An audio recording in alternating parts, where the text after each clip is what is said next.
Hello and welcome to the lecture for Chapter 8. This chapter deals with competition, and it's something that over my career I've come to look at differently than I did initially.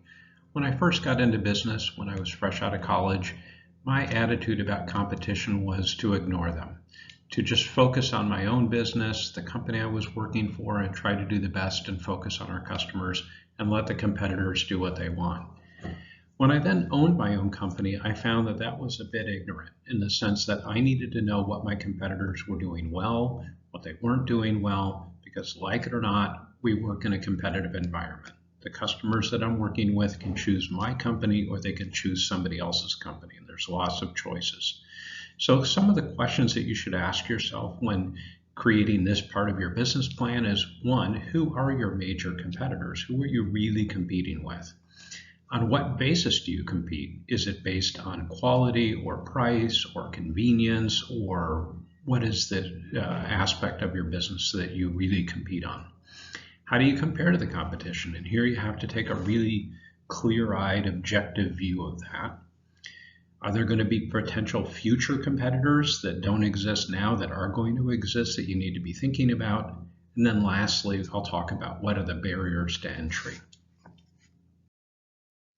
So every single one of you will have competition, and you need to think about it both in terms of direct competition, other companies doing exactly what you're doing for the same customers, and then indirect competition. What other options do your customers have for solving the problem that you propose to solve for them? So that's a little bit bigger picture. Some of you might not have any direct competitors. There might be nobody doing exactly what you're going to do, but customers still have a way of accomplishing what they need to accomplish without doing business with you. So some of the things that you can learn from looking at these direct and indirect customers, and limited to the people that are aiming at your target market. So what do they do better than you that you could learn from or that you can emulate? What kind of opportunities exist? So how do they fail customers in your opinion? What could you do differently? And then the key aspect, and this is something that needs to kind of ring through in your entire business plan, is how are you going to differentiate? How are you going to be different, better for your customers? That's the key to being successful. So when I own my company, my competitors all produce products that generally look the same. These are 7 different playgrounds made by 7 different major competitors of mine. And I would show this slide when I would do a sales presentation for customers that cared about design. I wouldn't maybe use this when I talk to a park department or a maintenance crew, but I would use this when I would talk to a landscape architect as an example, somebody that cares about aesthetics. And I would make the point that the reason all of these playgrounds look the same is that all of these companies have as their major goal winning a low bid, being the cheapest. And when you strive to be the cheapest, your approach to basic components of playgrounds, enclosures, platforms, and roofs are all going to look the same because they're all trying to make them as cheaply as possible. So the cheapest way to keep a kid from falling off a playground is to weld up some jail bars, as an example. So it ends up kind of being a race to the bottom. Now, I wouldn't mention any of these competitors. I wouldn't engage in negative selling. I would just point out an aspect of the industry. And usually it's something that these customers had noticed but hadn't really thought much about. I would then contrast that with my approach, how we do things, why our playgrounds look different, kind of the care and extra cost we put into making the playground beautiful. It is our belief that anytime you put a man-made object in a beautiful natural setting, it should add to the beauty of the setting, not detract from it. And again, that was a message that I'm directly competing with other companies. I'm not negative selling. I'm not talking badly about them specifically, but talking about a general aspect of my industry and how we're different, and again, in a way that's meaningful to the customers that I'm talking to. That's one way that I approached competition. Matrices in your book that you might find helpful. And again, all the categories won't be meaningful for all of you, but it's a way to kind of analyze competitors in in a systematic way. So the way this matrix works, look at the vertical columns there. This first table deals with customer perceptions. So it's kind of an external view. How do customers see these companies? How do you figure that out? Well, maybe you're a customer and you can view it like, how do you see these competitors? You can also talk to customers, ask friends, that sort of thing.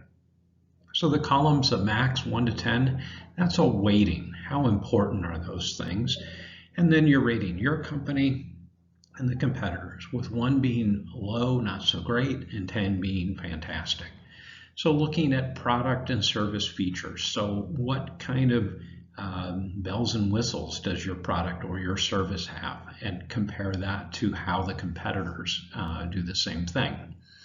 Are there indirect or peripheral costs that a customer has to incur when they use your product? Again, that'll apply to some of you, not others. What about the quality of the product or the service? Here you should try to be as objective as possible about that. What about durability maintenance? This is really only applicable for physical products, but how long will they last? What kind of cost do customers have to incur down the road to keep it working?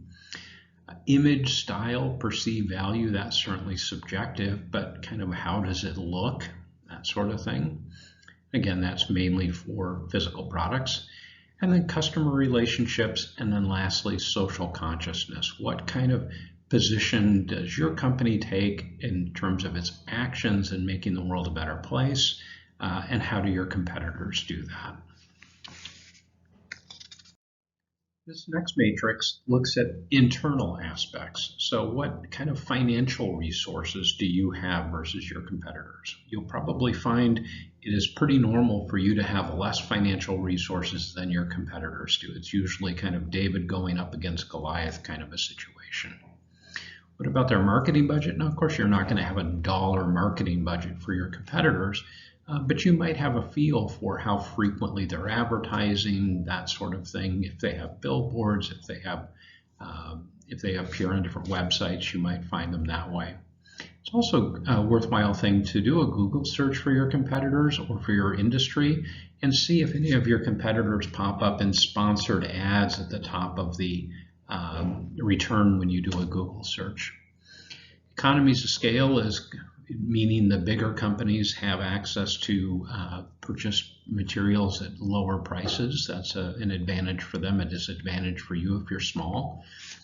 Operational efficiencies, so do they own their own factories? Do they rely on sub-suppliers? Are they offshoring their production? That sort of thing. Product line breadth, you can get a lot of this based on their website. If you go to their website, they should have our products or our services. You can see the range that they offer. Do they have strategic partnerships that help them get business? And then personnel, what is the strength of their staff? Another approach to doing this is to do this competitive matrix that I showed you earlier. And I uploaded a template to Moodle that you can use to do this for your own industry. And you could use anything you want for the axes. I used quality on the x-axis and price on the y-axis. And this was an exercise that I did when determining if I should get involved in the outdoor fitness market in the US for a Danish company, Norwell, which you see in the upper right there. The benefit here is you can see, well, maybe the area I'm looking to get into is overly crowded with strong competitors, so I need to kind of find a different space in this matrix. Or are there gaps that I can exploit? Are there things that I can do that are meaningful? But this gives you a better understanding of your position. So some other factors to consider. One is a first mover advantage. That means the company that comes into a business and is the first to do something. A couple of you have ideas that would cause you to probably be, at least in the Northwest, the first company offering some solution to customers.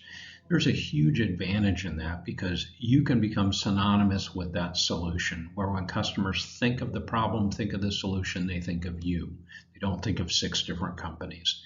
That can give you a really strong position, and it's something that you should tout in your business plan because it's something a lender or an investor would be really interested in.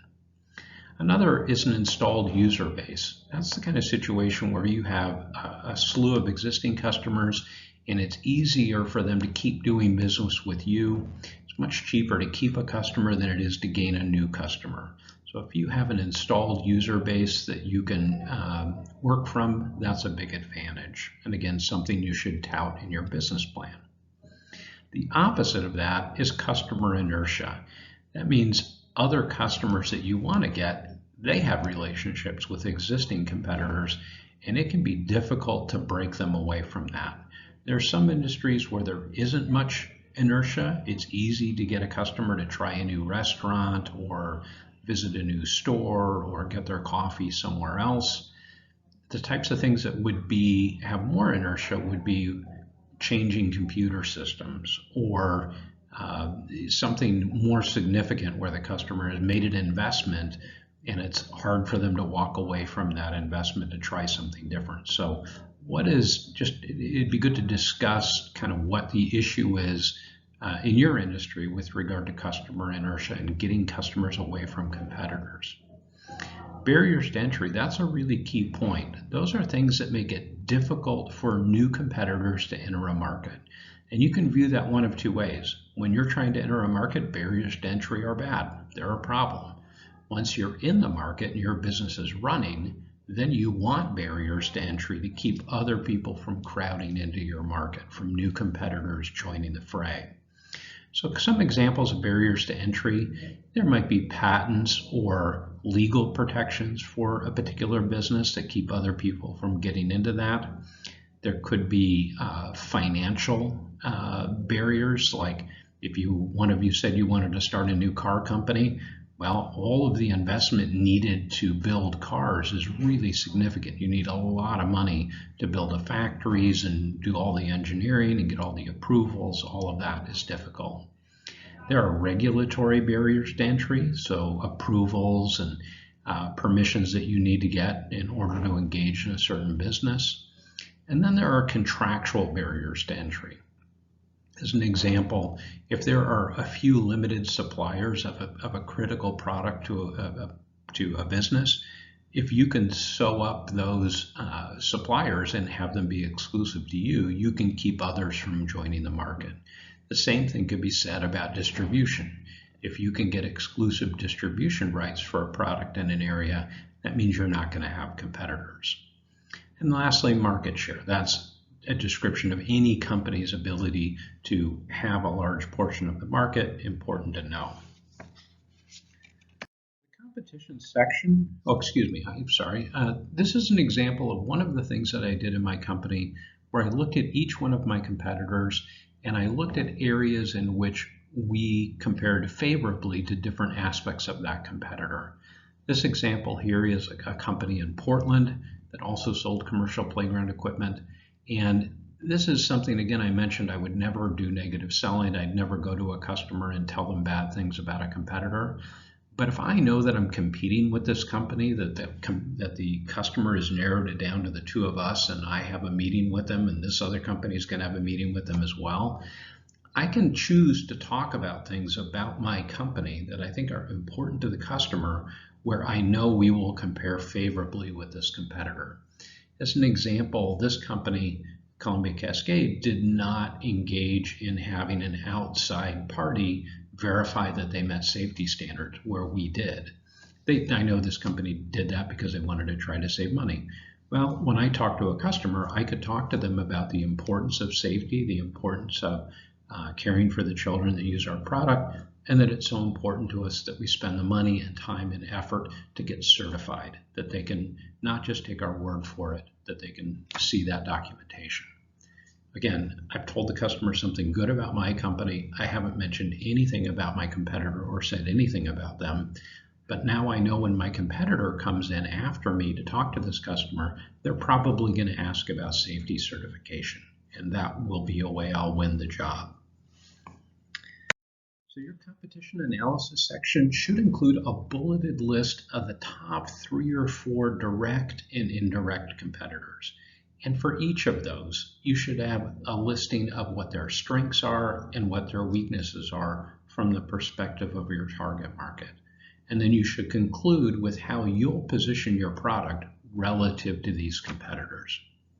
So I hope that makes sense. Please see me if you have any questions. Thank you for your time.